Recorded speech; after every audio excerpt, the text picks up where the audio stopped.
வணக்கம் மக்களே, welcome to கிரிப்ளா சேனல். ஸோ பிக் பாஸோட இன்னைக்கு ஃபர்ஸ்ட் ப்ரோமோ வந்து பார்த்துருப்பீங்க. என்னடா அது அட்டிச்சுக்கிட்டு பரல்றாங்க, இதுதான் நாங்கள் எதிர்பார்த்தோம், வேற லெவலில் இருக்கு ப்ரோ, அவ்வளோதான். பிரவீன் ராஜுக்கும் கமுதனுக்கும் ரெட் கார்டு, பிரஜனுக்கும் ரெட் கார்டு அப்படின்னு சொல்லிட்டு இந்நேரம் பல யூடியூப் சேனலில் இந்த மாதிரியும் பேசுவாங்க. நீங்களும் யோசிப்பீங்க.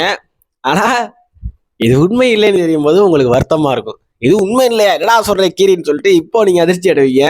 ஆமாங்க, இந்த ஃபைட்டு ஃபேக்கு, பார்த்தாலே பச்சையாக தெரியுது. பிரவீன் ராஜோட சில இடங்கள் வந்து ரொம்ப ஸ்லோ மோஷன்ல வச்சு பாஸ் பண்ணி பாருங்க, சிரிப்பான். ஏன்னா அது கண்ட்ரோல் பண்ண முடியல. அங்கே யாருக்கோ பர்த்டே, அது நல்லா தெரியுது.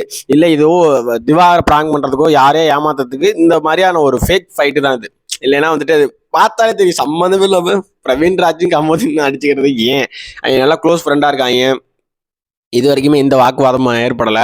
ஸோ அதனால ஃபர்ஸ்ட் ப்ரோமோ வந்துட்டு எடிட்டர் நல்லா வேலை பார்த்துருக்கான். கட்டு இங்கே கட்டு இங்கே கட்டு ஜூமு பிஜிஎம்மு தரமாக இருக்கே பார்க்கறதுக்கு. ரியல் ஃபைட்னா அப்படியே கொத்தா 3 பேர் தூக்கி வெளில போட்டுருவாங்க. 3 பேர்ல 2 பேர் நினைக்கிறேன், கமர்தேனியும் பிரவீன் ராஜும். இது ஃபேக், கம்ப்ளீட்லி ஒரு ஃபேக் ஃபைட். ஏன்னா தெரியும் ஆல்ரெடி பிளாக் மார்க் இருக்கு கமுதேனுக்கு.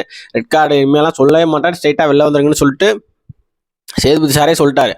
ஸோ அதனால வந்துட்டு இது வந்து கம்ப்ளீட்லி ஒரு ஃபேக் ப்ராங்க் ஃபைட். ஸோ அதனால் இதை பார்த்து ஏமாறாதீங்க.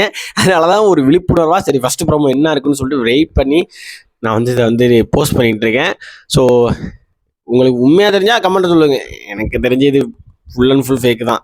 ஏன்னா ஆல்ரெடி சொல்லியாச்சு, சண்டை கண்டா போட்டால் இல்லை வார்த்தை விட்டாலே ரெட் கார்டுன்னு சொல்லியிருக்கும் போது அடிக்கிறதுலாம் வாய்ப்பே இல்லை. அது இவங்களுக்குள்ள இதுக்கு சம்மந்தம் இல்லாமல் சண்டை வரணும்.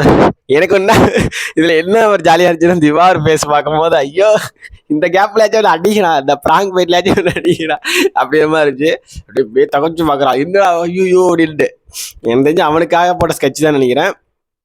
இந்த ப்ரோமோ பற்றி உங்கள் கருத்து எனக்கு கமெண்ட்டில் சொல்லுங்கள். நான் நெக்ஸ்ட் வீடியோவில் மீட் பண்ணுறேன். டாடா, பை.